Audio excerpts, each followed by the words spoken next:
دوستوں شروع کرتے ہیں آج کی کہانی۔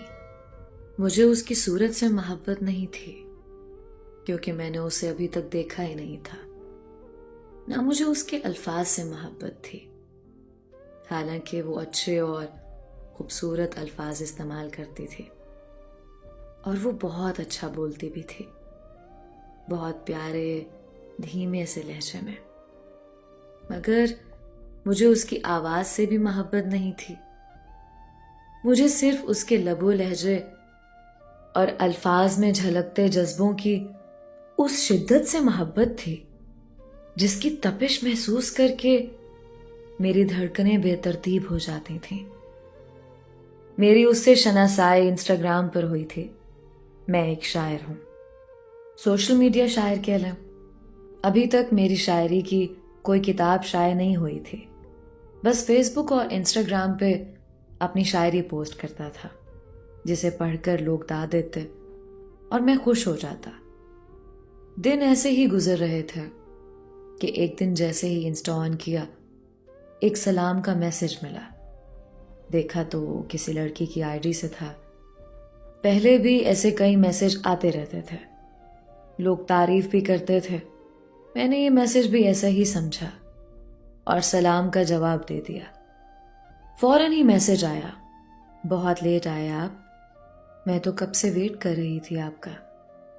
مجھے واقعی حیرانی ہوئی تھی کہ رات کے 1 بجے یہ میرا انتظار کیوں کر رہی تھی، اور اس سے بھی اہم سوال یہ تھا کہ یہ کون تھی؟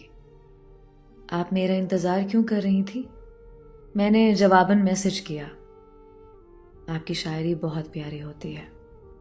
جواب کچھ دیر بعد آیا تھا، جس کا مطلب تھا کہ اس نے سوچ کر جواب لکھا ہے اور اس کے پاس میرے سوال کا جواب نہیں تھا کہ وہ میرا انتظار کیوں کر رہی تھی۔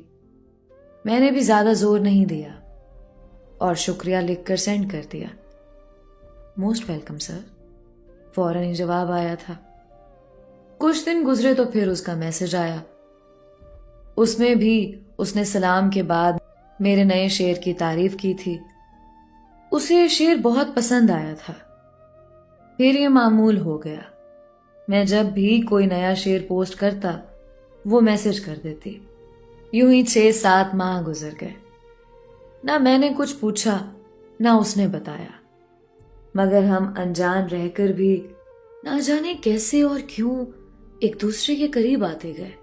الفاظ باتوں میں ڈھل کر پرخلوص جذبات بنتے گئے اور ہم کچھ ہی عرصے میں اتنا قریب آ گئے کہ جدائی کا سوچ کر سہم جاتے تھے۔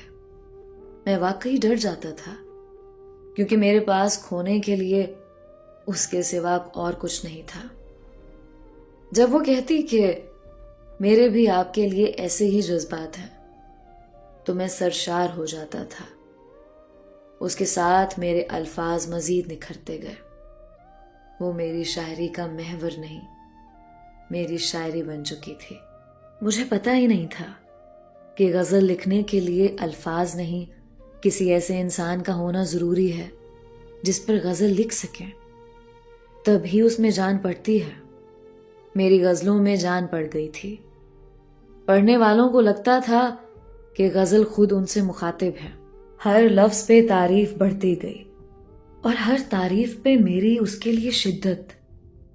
میں نے پارس پتھر کے بارے میں پڑھا تھا کہ اگر وہ پتھر کسی بھی چیز کو چھو لے تو اسے سونا بنا دیتا ہے، مگر مجھے معلوم نہیں تھا کہ کچھ انسان بھی پارس جیسے ہی ہوتے ہیں جو کسی بھی عام انسان کو چھو کر اسے سونا بنا سکتے ہیں۔ وہ بھی ایسی ہی تھی۔ اس کے حوصلے اور ساتھ نے مجھے نکھار کر واقعی شاعر بنا دیا تھا۔ کہتے ہیں محبت آگ کا دریا ہے جسے ڈوب کر گزرنا پڑتا ہے، مگر جب میں نے اس کے ساتھ آگ کے اس دریا میں چھلانگ لگائی تو پتہ چلا کہ اگر کوئی انمول انسان ساتھ ہو تو آگ کا دریا بھی گلزار بن جاتا ہے۔ ایک دن کہنے لگی، مجھے آپ سے جدا ہونے سے بہت ڈر لگتا ہے، مجھے راتوں کو نیند نہیں آتی۔ جب میں یہ سوچتی ہوں تو